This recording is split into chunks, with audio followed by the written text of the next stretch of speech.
Atas nama Bapa dan Putra dan Roh Kudus. Amin. Salam saudara dan saudari, syukur dan puji Tuhan.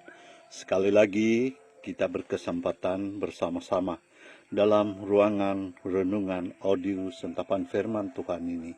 Saya berbesar hati dan berterima kasih dan bersyukur kepada Allah dengan kesempatan ini. Hari ini kita bersama-sama di hari Sabtu ini 20 hari bulan Julai 2024. Dan renungan Injil kita gereja yang telah tetapkan ialah Injil Matius bab 12 ayat 14 hingga 21. Marilah kita mendengarkan dan merenungkannya bersama. Sekali peristiwa orang-orang Farisi bersekongkol untuk membunuh Yesus. Tetapi Yesus tahu maksud mereka, lalu menyingkir dari sana. Banyak orang mengikuti dia dan menyembuhkan mereka semua. Dengan keras melarang mereka memberitahukan siapa dia, supaya genaplah sabda yang telah disampaikan oleh Nabi Yesaya. Lihat, itu hambaku yang kupilih, yang kukasihi, yang kepadanya jiwaku berkenan. Ruhku akan kucurahkan atas dia, dan ia akan memaklumkan hukum kepada sekalian bangsa. Ia tidak akan membantah dan tidak akan berteriak, suaranya tidak terdengar di jalan-jalan. Buluh yang patah terkulai tidak akan diputuskannya, dan sumbu yang pudar nyalanya tidak akan dipadamkannya, sampai ia menjadikan hukum itu menang. Kepadanya lah semua bangsa akan berharap. Injil Tuhan, terpujilah Kristus. Saudara dan saudari yang dikasihi Tuhan, di dalam diri Yesus, nubuat Yesaya digenapi. Dia akan datang membawa keselamatan. Justru harus melalui jalan penderitaan ia datang, meneguhkan kehidupan, justru melewati tangisan kematian. Itulah sebabnya kita para muridnya menaruh harapan besar kepadanya. Dalam dirinya kita memilih kepastian akan masa depan. Ia sudah menjanjikan dan telah memenuhinya. Sesudahkah kita sekalian sesungguh-sungguhnya berharap kepadanya? Saudara dan saudari, meski segala janji Yesus ini adalah masa depan, yaitu kehidupan kekal kita. Namun, segalanya juga kasih karunia Allah itu juga berjalan dan hidup di masa sekarang ini, saat ini, esok, dan akan datang. Saudara dan saudari, lewat dari pembacaan ini, saya ingin berkongsi mengenai dengan pengalaman saya, di mana baru-baru ini saya mengalami sakit dan hampir 2 minggu berada di hospital. Saudara dan saudari yang terkasih, sebagai orang Kristen Katolik, apalagi dipanggil sebagai pemimpin awam, ketika di dalam katil dan tidak dapat berbuat apa-apa, apalagi gerakan sedikit badan pun sudah sakit, saya coba berdoa, dan doa yang saya coba buat adalah meditasi, dan saya coba mau berbicara dengan Tuhan mengenai dengan sakit yang kami alami, dan saya coba meresapi penderitaan yang di sebelah kanan saya, di mana di dalam bilik itu kami ada 6 orang dan semua katil itu penuh.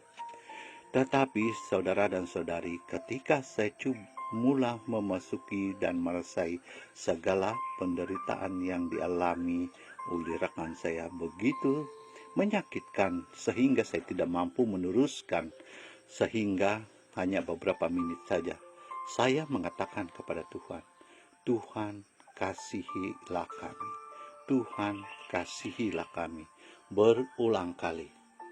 Saudara-saudari yang terkasih, di dalam keadaan itu saya tidak banyak dapat berdoa.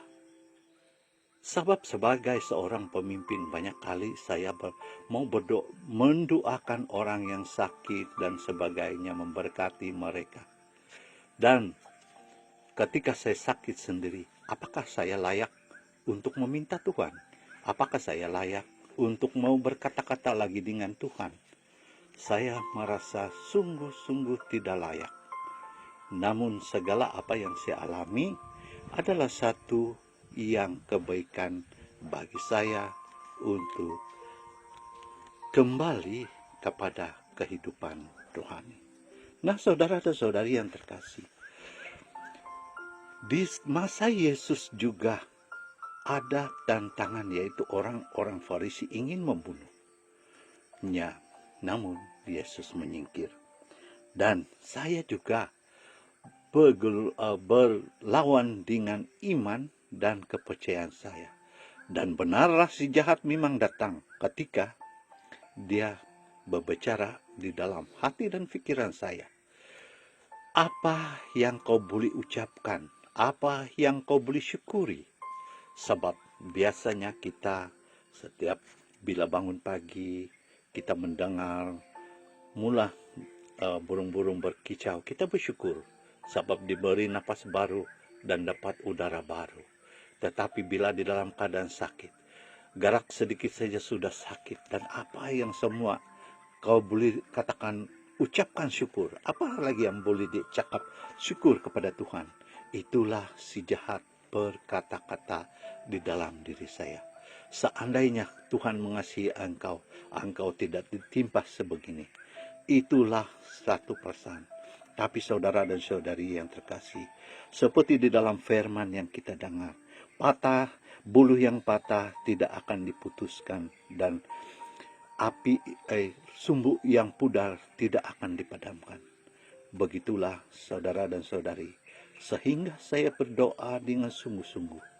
Saya mengatakan kepada Tuhan, biarpun saya tidak bersedia engkau panggil, namun jangan sampai ketika saya di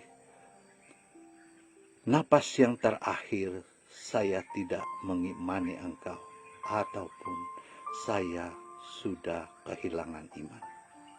Puji Tuhan, saudara dan saudari, segala apa yang membisikkan di dalam diri saya yang mengatakan apa yang kau boleh ucapkan syukur lagi, sudah tidak ada lagi, dan membuat saya tenang.